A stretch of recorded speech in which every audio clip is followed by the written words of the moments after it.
چۆرشی چواردەی تەموزی 1958 ئیدی زەبیحی لە سووریا لە ڕۆژئاوای کوردستانەوە ئەگەڕێتەوە بۆ بەغدا.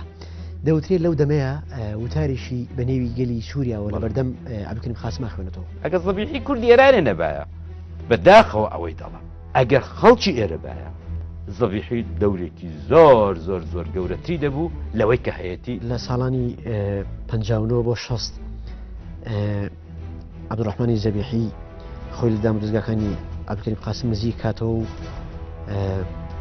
لەگەڵ ئەمنی عێراقا نزیکێک پەیوەندیەک دروستەکە. نەتەنیا زەبیحی هەموو کوردێک بە بەژن و باڵەش عەبدولکەریم قاسمی هەڵدەکوت. وترێت لە ساڵانی 60ەکاندا ئیدی زەبیحی ئەکەوێتە وتارنووسین دژی پارتی و مامۆستا هەژار مکوریانی هاوڕێی. زەبیحی بە نێوی مەعارزەی ئێرانی بچێت لەڵ دەوڵەتی بەعز گفتوگۆ بکە چەک بۆ مەعارزەی ئێرانی وەربگرێت. بەرنامەی ڕوودا و مێژوو شەوی سێشەممە کاتژمێر 9:05 لە NRT-ەوە پێشکەشتان دەکرێت.